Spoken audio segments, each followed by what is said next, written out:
August was a wet month across many parts of Nebraska. The 7.54 inches that fell in Lincoln ranked in the top 10 in that month over the last 100 years. The latest U.S. Drought Monitor also shows good news for Nebraska as a whole. 85% of the state is in no drought classification. It's the largest percentage since March 6, 2012, and the second highest since August 30th, 2011. Now with a look at the weather for the coming week, here's UNL Extension State climatologist Al Dutcher.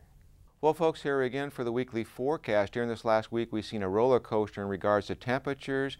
We entered the weekend with cool conditions, a little bit of warming toward the end of the weekend, only to see another front come through with some scattered thunderstorm activity as we got into the Labor Day period.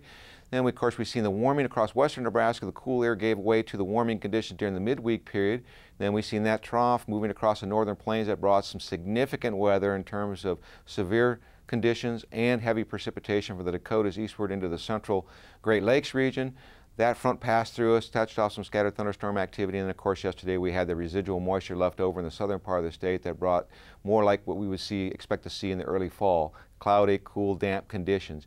Now, as we go through today, we expect a slight bump in temperatures compared to yesterday under sunny skies, but it's still going to be cool and well below normal. So if you are going to the Huskers game, I would suggest you take a jacket, especially if you're going to the pre-game festivities. Temperatures are likely to be confined to the 60s and will barely warm into the low 70s by the time the game is over.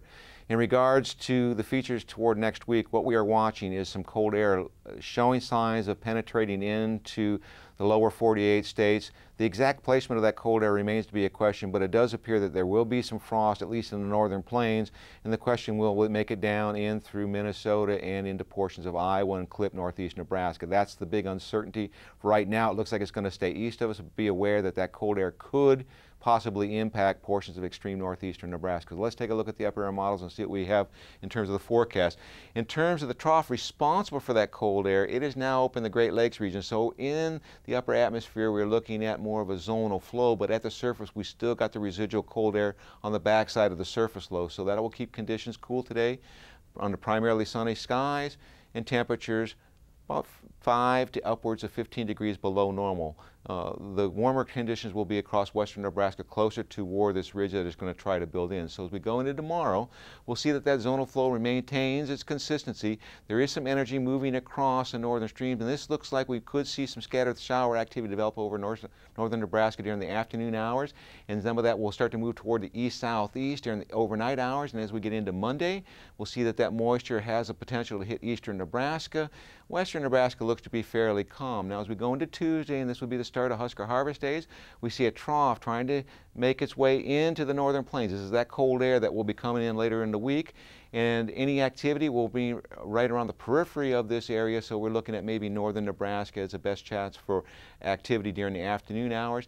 More importantly, as we go into Wednesday, this trough really swings fast, so we will be looking at cloudy conditions for most of the day, off and on shower activity. It won't be pleasant out there if you're going to Husker harvest day, but we are expecting to see some moisture and some very cool conditions. And as we get into Thursday, the more important reinforcing shot of cold air starts to make its way into the northern plains. The models are up in the air in regards to moisture on Thursday. Right now I'm going to keep it dry, but there is some models saying that we may see some residual moisture carry through. And then on Friday, this low deepens over the Great Lakes and starts to pull this cold air down, so we could see some shower activity in eastern Nebraska. In terms of the temperature forecast, you can see it's cool this weekend, and then we start to warm up during the middle of the week, and then a sharp cool down toward the end of next week. 8 to 14 day forecast, which includes next Thursday, the following Tuesday, continues the cooler than normal conditions, and in terms of precipitation, it looks like most of the heavy moisture shifts to our east.